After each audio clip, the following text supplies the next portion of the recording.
За хэрхэн манифестыг зорилготойгоор сурах вэ?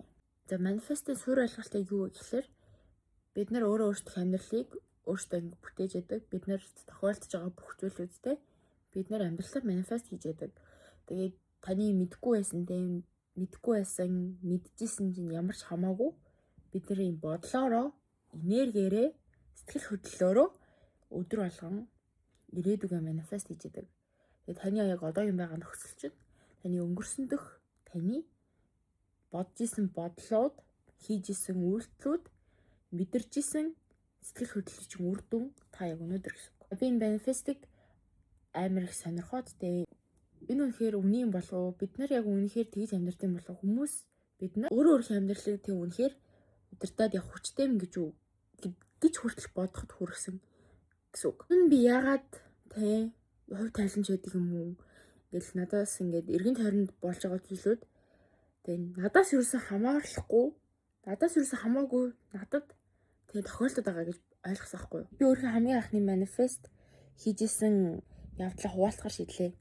За энэ юу болж исэн бэ гэхээр би яг энэ талаар олж мэдээд ингээд нэг найзтайгаа амьдардаг байсан. Тэгээд яг ингээд компьютер дээр ингээд судлаа, тэгээ юм уншаад ингээд сууж исэн. Тэгээд за би яг хийж үзье. Тийм би яг жижиг зүйлээр эхэлж үзье. Ер нь болд юм уу, болдгүй юм уу тийм. За тэгээд би нүдэ анаад ингээд төсөөлөөд ингээд мэдрээд хийж үзсэн байгаа. Тэгээд би болохоор хамгийн эхлээд шоколадтай кейкийг манифест хийх гэж үзсэн. За тэгээд яг ингээд дотроо ингээд мэдрээд тийм яг идэж байгаа юм шиг төсөөлөөд нөгөө нэг дотроо ингээд жоохон ингээд шүүс гэхгүй. Тэр нэг жоохон ингээд усрахаг гоё ингээд хөвсгөр тийм шоколадаар ингээд бүрсэн тийм кейк төсөөлөөд тэгээд идчихин гэж бодоо тийм ингээд халбаг ингээд дүрээр ингээд амандаа хийгээд ингэж бодгоо нэг төсөөлөөд бараг нэг 10 минут төсөөсөн баг. Тэгээд амар гоё мэдрэмж аваад тийм бүр хашгисмс гоожоод ингээд суугаад за болчлоо гэж бодоод тэгээд суугаад bijсэн чинь гаднаас манай нэг найз хэдэн цагийн дараа тийм ажил тавьчихад иржсэн баха. Яг нөгөө тийм кейкийг чинь Парис багатад яг тийм кейк байдаг байхгүй юу? Яг тийм кейк аваад ороод ирд юм да. Йоо би тэгээд бүр ингээд юу ээ? Би тэгээд нэг найзд хэлээгүй. Манифест хийсэн мэдрийг хэлээгүй намайг тэнийг гэж бодоод. Тэгээд юу ээ чи тэ яагаад гинт кейк аваад ирв гэдгсэн чинь битгүй гоё хартад гэсэн ингээд ерөөсөө кейк тэгэж авч орж ирж байгаагүй хизээч. Тэгээд авч орж ирэхэл тэ ундаа зарим тийм хүчиг сажиг юм авч ирдэг гэсэн. Кейк бол тэ өмтөдөө ордон штэ бид нар Солонгост. Тэгээд гинт тэднээс санагдаа тэгээд хойлоо идийгээд аваад орж ирд юм да. Тэгээд би тэгээд нэг манифест хийж байгаа юм уу те. Би үнэхээр ингэ нөлөөлчихөж байгаа юм болов гэж бодоод ингээд тохиолдолч байж магадгүй гэж бодож байгаагүй. Тэгээд би за гэж тэгэл харагцсан байсан. Би ингээд энийг ингээд дахиад ингээд туршиж үзэх гэхээр яагаад ч юм болохгүйс ахгүй юу? Ингээд бодлоо юм шууд өөрчлөлт те одоо ингээд мөнгө манифест хийж үзьегээд те ингээд ерөөсө болохгүй итгэж өгөхгүйс ахгүй юу? Гаднаа ингээд төсөөлөд ясан ч гэсэн дотроо ерөөс ингээд итгэж өгөхгүй. Тэгэд би ерөөс ингээд амар ингээд гоё яг тэр кейк шигээ амар манифест хийж чадаагүй юм шиг санагдав. Яагаад гэвэл би яг итгэхгүйс ахгүй надад ханаас хэн мөнгө өгөх юм те. Гинт надад тэнгэрээс мөнгө унж ирнэ гэж байхгүй штэ гэж би ерөөс ингээд гинти ингэж мөнгөнд орж ирэх боломжийг итгэхгүйс боломжит те ямар нэгэн байдлаар орж ирэх юм итгэж өгөхгүй миний нэг тарих логикээр ингэж ажиллаад тэгээ итгэж өгөхгүй байсан. Тэгээд итгэхгүй харч яах юм те угаасаа манифест чинь болохгүй. Кейк бол үнэхээр амархан байсан те. Кейк те өөр аваад идэж болно магадгүй те хэрвээ амир хүсчээвэл тэгээд хин нэг надад кейк өгч боломжтой шүү дээ. Яг манай румейт ингэж авчирч боломжтой. Тэгээд би амир ингэ шууд хурдан итгэцсэн байхгүй тэр кейкэнд. За тэгээд том зүйл манифест хийхээр ингэ бодоод байсан чинь хичээсэн чинь болохгүй байсан зүйл нь те.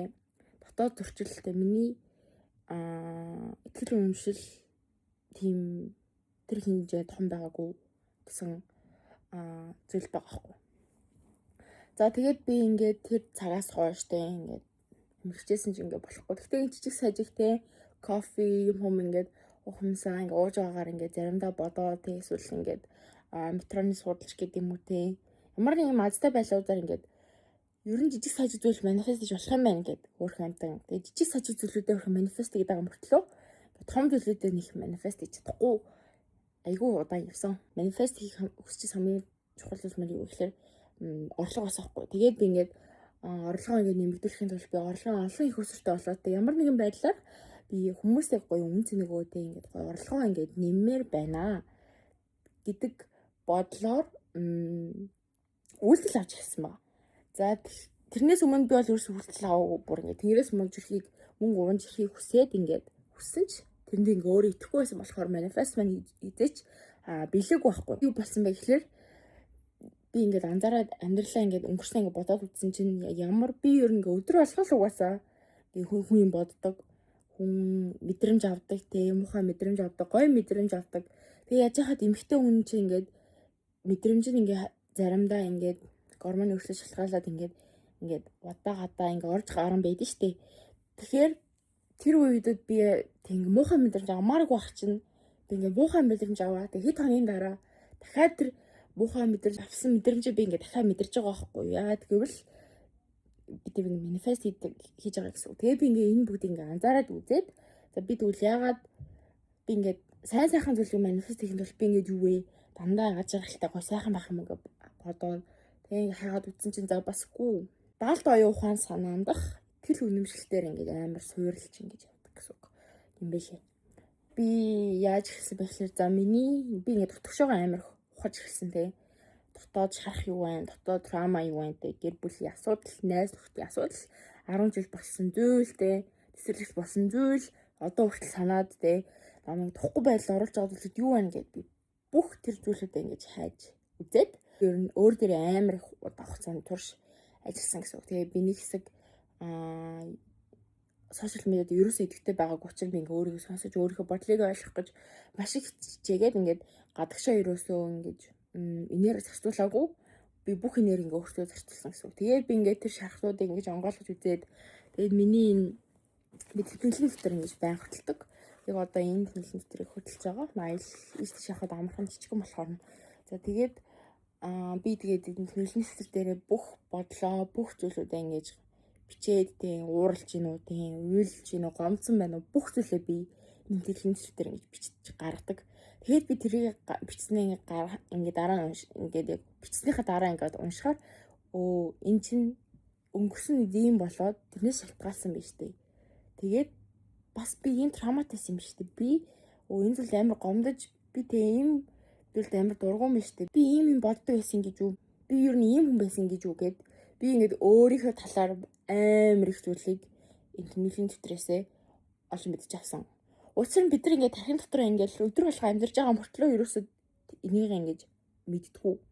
Тэг ямар бодол бодож ийн, юу гэж бодож ийн, хэнийг бодож ийн, яг ирээдүйн талаар бодож ийн үү, ховж бодож ийн үү, тэг найзынхаа асуудлын талаар бодож ийн үү, тэг аав ээжийнхээ талаар аав ээжийн хэлсүүгийг бодож ийн үү, тэг энэ бүгдийг тархин дотор болж байгаа энэ бодлуудыг бид нар маш сайн анзаараад бичиж аваад тий анализ хийгээд өдөр ингэж тэгцлээд янзлаад тий гоё энергитэй чамайг аз жаргалтай болгодог чамайг тэр бодлыг бодохоор тий бүр ингэ догтлуулдаг ингэ бүр зүрхийг хөвчтэй цохлуулдаг тэр бодлуудыг бодоход сургах хэрэгтэй. Тэгээд би өөр дээрээ ажилласны үр дүн анзаарсан зүйл юу гэхээр би бүр амар сөрөг бодолтой хүн байсан юм билээ.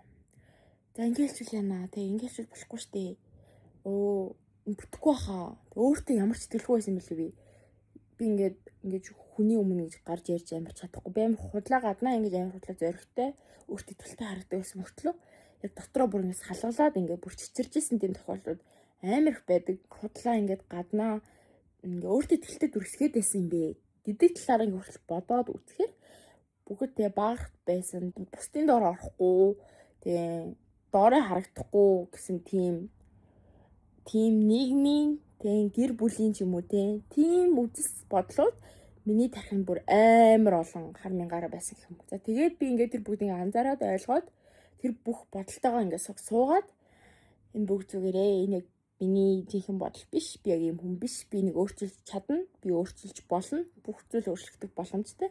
Энэ бүгд нийгмээс надад суулгасан зүйлс яг миний core belief биш дээ. Ингээ бүр угийн миний би хинбэ гэдгийн тийм би хинбэ гэдэг дээр ерөөсөө тийм дөрөөлөөгүй ямар ч хэрэггүй тийм ямар ч хэрэггүй мөртлөө бидний амьдралыг амар удирдаад явж байгаа тийм итгэл үнэмшлүүдтэй тийм бодлоод би тархинд ингээд амар хог шиг ингэж амар өдөр болгон байдаг байсан гэж хэлж болно. Тэгээд ингээл гунигтай бодлуудтай тэгэл бодонгууд уйлдаг ч юм уу те.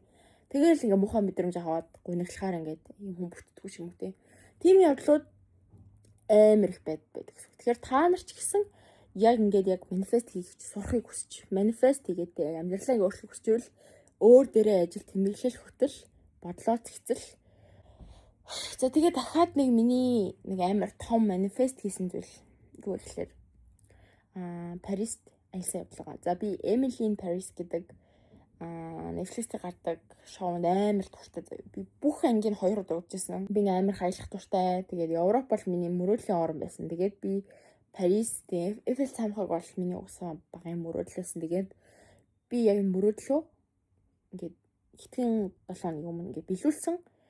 Яаж гэсэн чинь яг би яг манифест хийсэн гэж яг өөрийгөө бодож байна.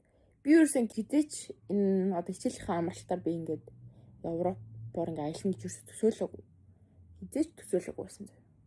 Тэгсэн чинь гинэт тийм боломж гарч ирээд Европоор ингэж аялах боломж гарч ирээд тэгээд визээ өгөх гээд визнийхаа цагийг авах гээд гарсан чинь 2 өдөр үлдсэн. За тэгээд би хамгийн хурдан өдрийн сонгоод тэгээд би визнийхаа материалыг бүгдийг өөрөө бүрдүүлээд тэгээд өөрөө ингээ визнийхаа цаганд ороод тэгээд тийм ярьцлага эдэртээ ороод тэгээд ер нь бүх зүйлээ би ингээ өөрөө хийгээд болсон байх гэсэн чинь ер нь виз 15-аас 20 хоногийн дотор гардыг бэлээ. Тэгсэн чинь миний виз 7 хоногийн дотор гарсан. Тэгээд би яг 7 хоногийн дотор гарсан бүр амар баярлаа. За энэ бүх тий болох ёстой юм байна. Би уусаа тий аялах ёстой юм байна. Бүгд би өөрөө манифест хийсэн гэж би 100% итгэж байна. Тэгээд тэр Emily in Paris-ыг үзээд тий яг тэгнээсээ би яг тэр киног үзэж байхдаа би ингээд дотор нь ороод ёо ямар гоё юм бэ? Ёо ямар гоё аялт юм бэ? Би яг бүр тэр Emily болцсон юм шиг мэдрэмж аваад тий ингээд аялаад юм мэдээд гоё юм үзээд ингээд явж исэн ингээд амар их тоо санаж байгаа байхгүй юу? Тэгээд миний ингээд бүх юм ингээд гоё бүтээд дандаа ингээд бидний хөөцөлж байгаа ажил бүтэхгүй байгаа нь ямар нэг шалтгаантай байдаг. Бас бүтчихвэл бас тэ ямар нэг шалтгаантай байдаг. Тэгэхээр амар бүтэхгүй байлаа гэд амар тийм ингээд санаа ингээд гонсоогоо сэтгэлээр унаад байх ямар шаардлагагүй. Ямар нэгэн байдлаар таныг хамгаалж байгаа гэж бодох хэрэгтэй. За тэгээд ингээд бүтсэн тохиолдол нь за энэ дэ уусаа бүтгэх юм болох юм байна. Баярлалаа. Ингээд талархаад амар гоё талархсан мэдрэмж авах хэрэгтэй. За тэгээд би яг манифестыг одооноос бүр ингээд маш сайн судалж та нартайгаа ч гэсэн ингэж гоё хуваалцаж ингэж өдөр тутамд те юу хийж байгаа ингэж харуулж өдөр тутамд тэмдэглээ хөтөлж өдөр тутамд төсөөллийнхоо бясалгалыг хийж ингэж амьдарч байгаа та нартайгаа ингэж хуваалцах бодолтой байгаа. Тэгээд та нар хүсэж байвал надад зөв өөрсдийнх мөрөөдлийн амьдралыг бүтээх аялалд яцгаая гэж уриалмаар байна. Учир нь бид нар яагаад